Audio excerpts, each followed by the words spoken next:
bem-vindo ao podcast Literalmente, seu podcast de literatura a favor da volta da CPMF. Claro que essa CPMF é C de Clarice, P de Paulo Leminski, M de Machado de Assis, F de... Rafael, você conhece algum escritor com F? Felipe Neto. Pelo menos é com F, eu já quase que eu falei Philip Roth. Felipe Neto é o novo ídolo da literatura carioca. Desbancou Marcelo Crivella. Marcelo Crivella como editor falhou miseravelmente. E com P não é Paulo Leminski, mas Paulo Coelho. Tá ótimo. Bem, o Nobel de Literatura está chegando, depois de pularem o ano de 2018. Vão ser 2 escritores premiados esse ano, para compensar.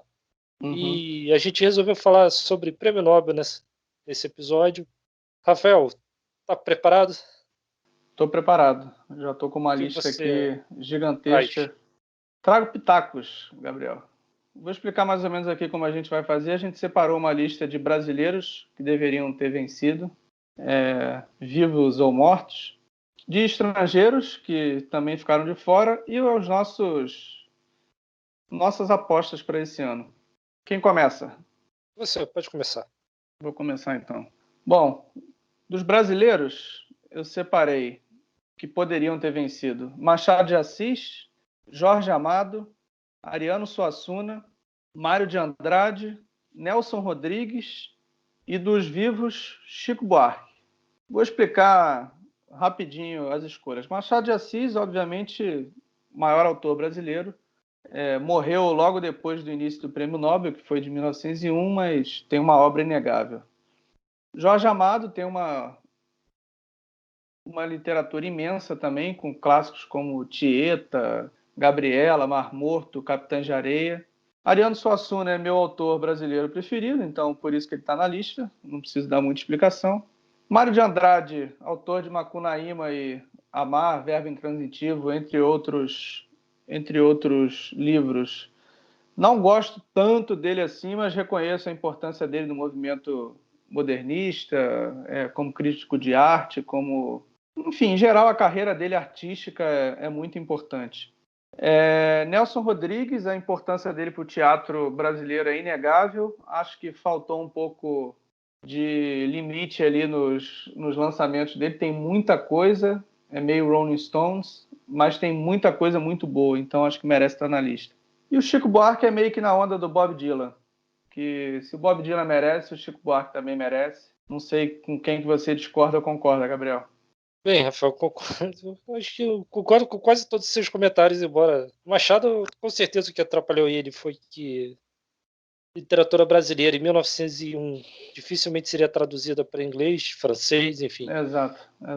Então Machado sofreu por causa disso, ele morreu em 1908, ou seja, teve aí um espaço de 7 anos. Jorge Amado, aí eu concordo que foi uma sacanagem ele não ter ganhado, porque muita gente ganhou.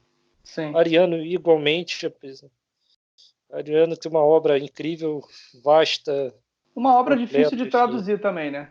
A do Ariano. Sim, mas enfim. Mas como você já disse no episódio anterior, né? James Joyce é difícil de traduzir e foi traduzido para o português, né? Para várias línguas. Exato. O Mário de Andrade, eu concordo, ele tem essa importância para a cultura brasileira como geral, para as artes plásticas, inclusive, não só para a literatura, mas eu tenho um trauma de infância com a Marvel, é muito transitivo. Fui obrigado a ler no ensino médio e foi insuportável. O Nelson, eu acho que ele, exatamente o que você falou, assim como muita coisa publicada que poderia não ter sido, poderia ter poupado essa fadiga. Exato. E o Chico, acho que só construção já vale um prêmio Nobel. Depois disso é só bônus. Eu não gosto de um livro dele, que é o Leite Derramado. Fazenda Modelo eu não li, mas os outros todos eu li, gostei bastante. Budapeste, Estorvo, O Irmão Alemão. Só um comentário que eu ia fazer Você falou do Amar Intransitivo. O meu livro Trauma da Infância é Lucila, de José de Alencar. Também li durante a infância. Também foi meio ruim, mas acho que não me traumatizou tanto, não. Talvez porque eu já estava traumatizado por causa do Mário de Andrade. Bem, a minha lista. Primeiro, Guimarães Rosa. Segundo, Clarice Lispector. Terceiro, Érico Veríssimo. Quarto, Graciliano Ramos. Quinto, Lígia Fagundes Telles. Maravilha. Bem, comentário já. O Guimarães não tem muito o que falar, né? Um cara extremamente inovador, revolucionou aí um romance brasileiro do século XX. Grandes Sertões Veredas é um livro que está sempre cotado entre os maiores livros da língua portuguesa, não só do Brasil, né? Todos Sem os dúvida. tempos. A Clarice Lispector, ela tem uma obra extremamente densa, cheia de significados, um livrinho dela de 100 páginas, gente, de 80 monografias, Aham. também uma escritura fantástica. Érico Veríssimo, que escreveu uma obra incrível, assim, de não só em qualidade e quantidade, publicou muita coisa. Assim, Tempo e o Vento, Olhares Lírios do Campo, Incidente Antares, enfim, um cara sensacional. E ainda é pai do Luiz Fernando Veríssimo. Só por isso já merecia. Prêmio Nobel de Bom Pai. Graciliano, também outro escritor, um dos mais relevantes do Brasil no século XX. Escreveu Memórias do Cáceres, Vidas Secas, enfim, São Bernardo, cara genial. E por último, ainda viva, Lígia Fagundes Telles, 96 anos de idade. Eu acho que a Academia Sueca tem que correr, né? Aham. Premiá-la logo. Enfim, as meninas, eu já disse isso, acho que eu já disse isso nesse podcast, enfim, que eu odeio essas coisas de lista de internet, esses livros que todo mundo deve ler, precisa ler. Bem, eu acho que você lê o que você quiser. Mas As Meninas eu acho que é um livro que as pessoas poderiam ler mais. Assim.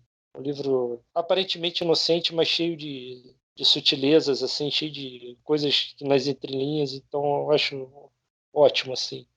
O Ciranda de Pedra também, Antes do Baile Verde, que é um livro que eu li na época do colégio Sim, também. ela escreveu livros de romance, contos, crônicas, Aham. enfim, ela escreveu de tudo. O Uma que você achou da baita. lista?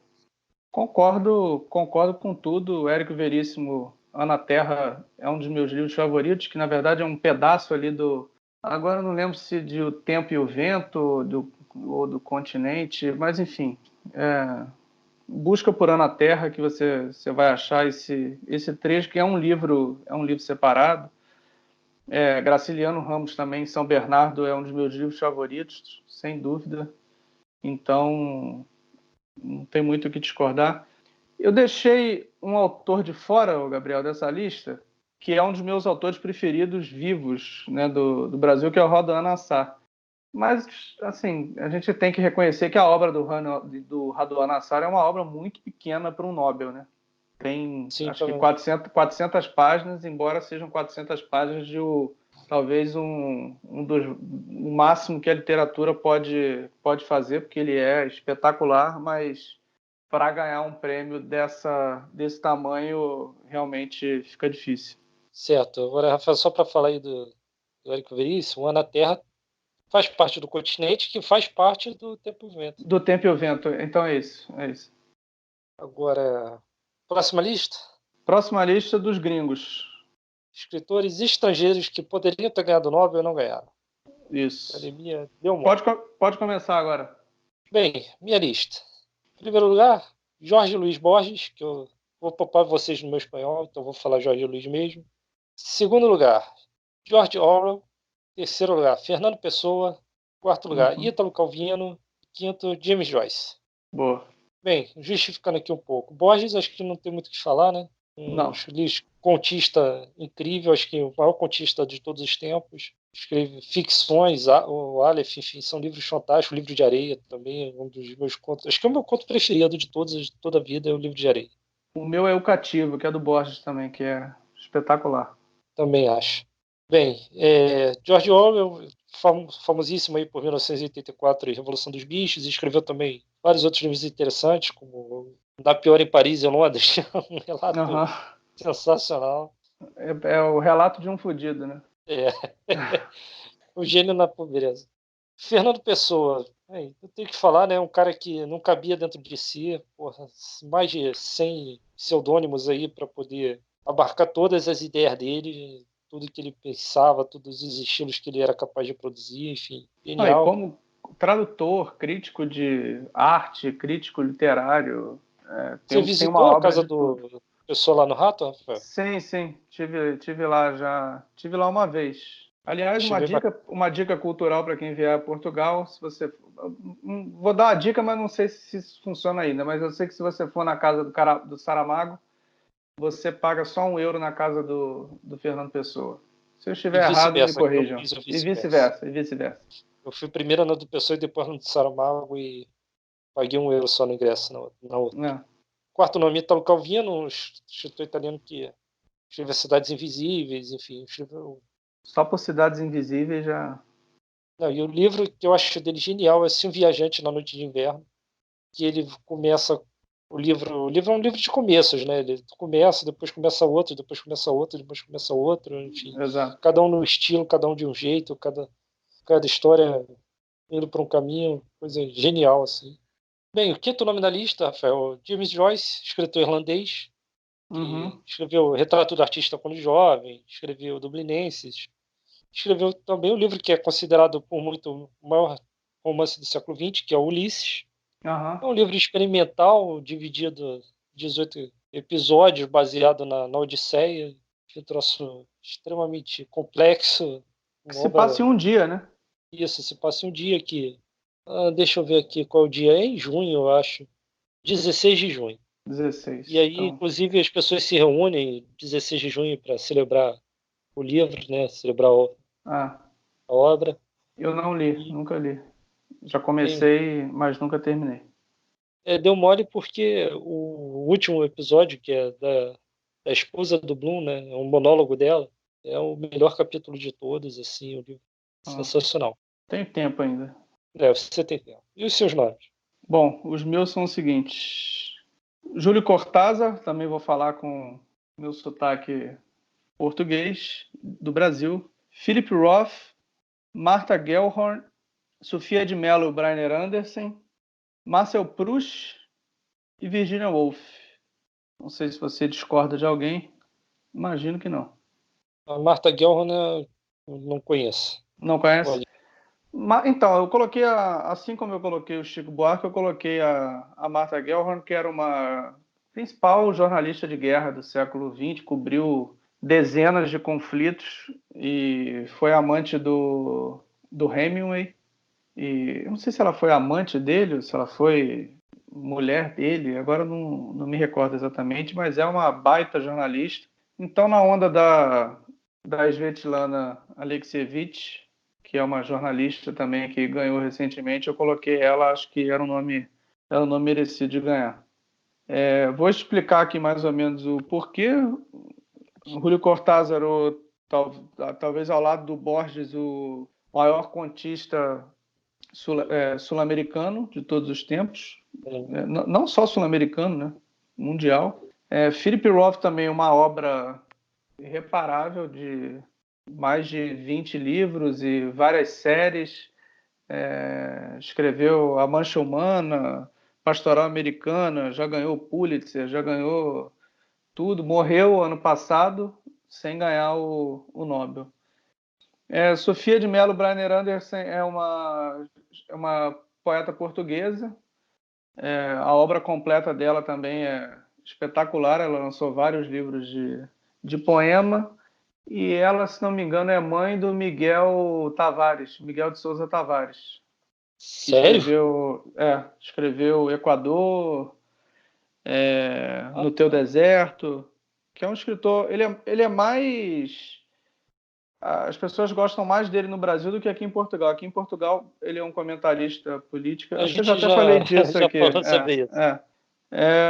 Os outros nomes, Marcel Proust, que Em Busca do Tempo Perdido talvez seja a maior série da literatura mundial, e Virginia Woolf, porque só o primeiro parágrafo de Mrs. Dalloway, a primeira frase, já valeria um Nobel. Certo. Você sabe que na Argentina o Cortázar tem mais moral que o Borges, não? Sim, porque o Borges era meio de tinha umas ideias um pouco de direita também, muito nacionalistas. Ele era um pouco não muito bem visto, assim. Sem contar que ele viveu... Quando começou a ditadura do Videla em 1977, Uhum. Videla chamou o Borges para almoçar e o Borges foi e saiu desse almoço dizendo qualquer coisa do tipo: vamos deixar o homem trabalhar, nem começou e vocês já estão criticando, essas coisas aí exemplonas, né? Sim. Os argentinos meio que não era perdoaram. Um pouco contestado. Eu assisti uma palestra de um professor argentino no mestrado que eu fazia aqui de literatura ibérica e ibero-americana, que ele falava muito sobre o Borges. Depois eu coloco o nome dele lá no nosso post, porque eu confesso que eu esqueci agora, mas era muito boa, que ele explicava detalhes da biografia do Borges que não eram assim muito sabidos. Um deles foi esse, outros na época do nacionalismo que ele defendia lá na década de 20, 30, e outra que o Borges dizia que tinha nascido em 1900, quando na verdade ele tinha nascido em 1899, só para parecer que ele era mais moderno do que de fato ele era. É aquele R$19,99 que o supermercado bota para não dizer que está te cobrando R$20. Para não dizer que é R$20, exato. Aqui é o contrário. Bom, são esses os meus nomes. Gabriel, só mais um, eu esqueci aqui na minha lista, coloquei um nome que é o do Franz Kafka, mas que seria impossível ele ganhar um Nobel, porque a obra conhecida dele foi quase toda publicada depois da morte dele, né? Contra sua vontade, diga-se de passagem. Ele deixou os manuscritos com um amigo chamado Max Brod, com a missão de não publicar, mas se era para não publicar, por que ele deu para o amigo? É que ele não publica, mas publica, né? Que bom que publicou, né? Que é um baita autor. Fez certo. Tem uma história curiosa com Kafka, só contar aqui rápido. Quando eu fui a Praga, em 2012, eu sempre costumo comprar um livro na língua local, né, do país que eu vou. Eu quase sempre esqueço, mas quando eu lembro... Aí eu fui lá em Praga e pedi se eles tinham a Metamorfose em tcheco. Idiota que era, não lembrava que o Kafka tinha toda a obra dele publicada em alemão, né, não em tcheco, por mais que ele tenha nascido na República Tcheca, que na época era parte do Império Austro-Húngaro ainda. Mas, enfim, só uma curiosidade. Não comprei em alemão. Bem, Rafael, já que a gente está falando besteiras sobre Kafka, tem um site chamado The Onion, a cebola, né, em inglês, que é tipo um sensacionalista dos Estados Unidos, que eles fizeram uma vídeo-reportagem dizendo que existia um aeroporto chamado Aeroporto Internacional Franz Kafka, que era o pior aeroporto do mundo. E é genial a matéria, assim. É muito Nunca engraçado. Os depois. passageiros passam por milhões de situações, assim, situações kafkaescas que não conseguem viajar nunca. É hilário. Assim, é muito engraçado. É Kafka ou Kafta, Gabriel? Depende, você quer comer ou quer ler? Eu quero a resposta do nosso querido ministro. Aí ele vai falar que Kafta é de ler e Kafka é de comer. Muito bem. Vai pedir a suspensão com C cedilha. Meu Deus, e paralisação com Z. Vamos paralisar com Z essas piadas sobre o ministro. Vamos para os favoritos. Já estamos 2019, muito. Né? Favoritos para 2019, você começa, Rafael? Pode ser. Bom, vamos lá. Não consegui fugir muito dos americanos, não, embora tivessem uns nomes aqui, mas acho que esses são mais... Paul Auster, Don DeLillo, Joyce Carol Oates, Harold Bloom e Antônio Lobo Antunes. Bom, Antônio Lobo Antunes, aquele nome de língua portuguesa, né, que a gente sempre tenta achar que vai ganhar. Harold Bloom, os maiores críticos literários americanos de todos os tempos, tem uma vasta obra de ensaios e, enfim, fantástico. Dá para chamar ele de o maior especialista em Shakespeare vivo, Rafael? Acho que sim, acho que sim. Aliás, ele fala uma frase sobre a obra do Shakespeare numa entrevista para aquele Charlie Rose, que inclusive foi demitido no meio do movimento Me Too. Diversos casos de assédio, mas enfim, é inegável que a entrevista é boa. Pelo que o Harold Bloom fala, que ele, em outras palavras, diz que o Shakespeare ensinou o Ocidente a amar, que o amor tá todo na obra dele, foi quem trouxe isso à tona para a sociedade. É espetacular. E, de certa forma, eu tenho que concordar com ele. Joyce Carol Oates, que confesso que não conheço muito da obra dela, li 2 livros dela, um sobre... quase que uma biografia, que não é uma biografia da Marilyn Monroe, e li uma grande quantidade de contos que ela escreveu. E, enfim, como aqui é palpite, eu apostei porque ela também aparece na lista de favoritos. Don DeLillo, que é considerado um dos 4 cânones da literatura americana pelo Harold Bloom, Escreveu livros espetaculares como Cosmópolis, o Americaná, que tem um H no final, não sei se é assim que fala, Ruído Branco, e o Paul Auster, que acho que é o mais conhecido desses aqui no Brasil, que lançou a trilogia de Nova York, lançou recentemente 4321, que ficou entre os finalistas do Man Booker Prize. Tem um livro dele que é o meu preferido dele, que é O Homem no Escuro. O livro vai tomando rumos assim completamente inexplicáveis assim ao longo da história. É o meu livro preferido. E é isso. Não sei quais são os seus. Bem, vamos para minha lista. Primeiro, eu já quero me justificando. Eu acho que o Nobel está tentando assumir uma cara mais pop. Uhum. Sai um pouco do cânone da coisa muito acadêmica, de escritores suecos que ninguém conhece, enfim. E aí eu apostei em nomes mais pop. Em escritores que também causam. O primeiro nome é o exemplo disso de cara que é pop e causa muito, que é o Michel Houellebecq, francês. Escritor que se envolveu numa polêmica gigantesca, principalmente por causa de Submissão, um livro Sim. que fala sobre, enfim, uma possível tomada muçulmana na França, enfim, bem surreal, assim, bem apocalíptica. Enfim, Você tem que escolher entre Silas Malafaia e Bolsonaro, né?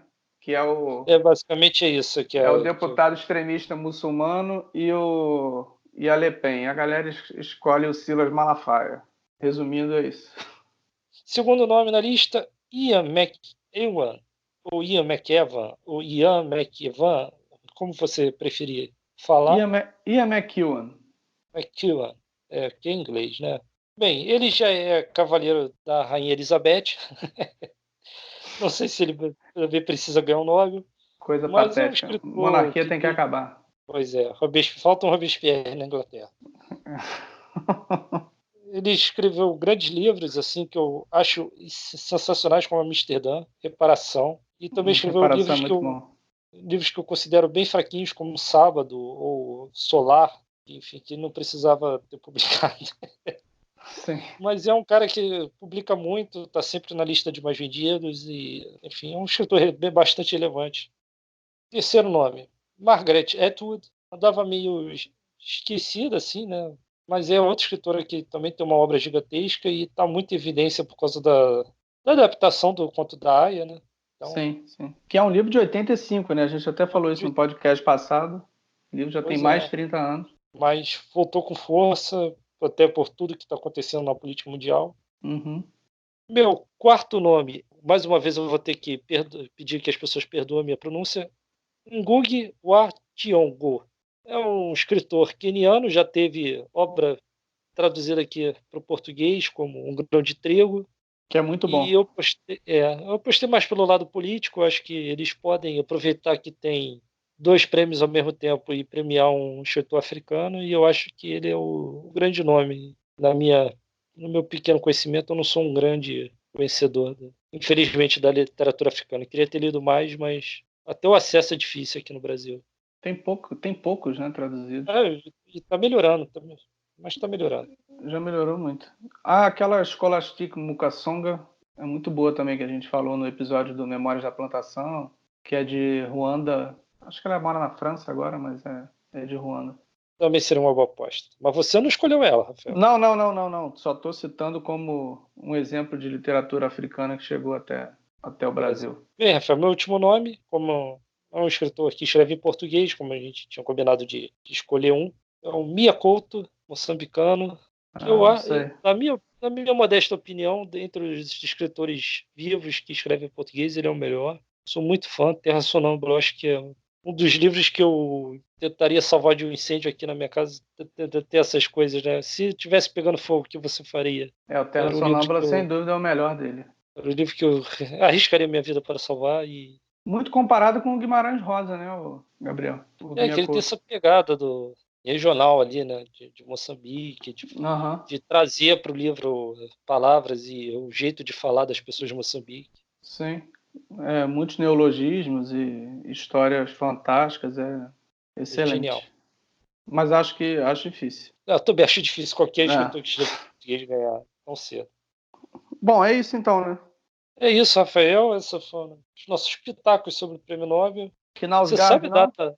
Não, Nausgard não, porque ele só falou mal da família dele, Rafael. Embora tenha feito isso de um jeito muito bem escrito, mas só falou mal da família. Queria ter colocado ele na lista, mas também acho que não ganha, não. Tem o Murakami também, que Não aguento mais. todo ano é favorito, mas ninguém aguenta Não, mais o Murakami. até o Kazuo Ishiguro acabou de ganhar. E também Praticamente o Murakami não tem que clone do Murakami. ganhar. É isso, essas foram nossas apostas, nossos pitacos. Conte pra gente quem vocês estão torcendo, por quem vocês acham que pode ganhar esse ano. Lembrando que o nosso Facebook no Instagram é literalmente podcast. No Twitter é @livrospodcast. E temos o e-mail também, literalmentepodcast@gmail.com. Maravilha. Alguma coisa para falar, Rafael, ainda? Quem acertar vai ganhar um livro de presente. Me comprometo. Tá certo. Mas aí do autor vencedor. Mas aí eu tenho que torcer para a pessoa que se ganhar sendo de Portugal para você mandar, né? Se ganhar um brasileiro, que mandar tem que ser eu, né? Pelo Brasil. Você manda. Como tem mais brasileiro mesmo, a chance de você mandar é maior, então o problema é seu. Obrigado. Mas está mantida a promessa.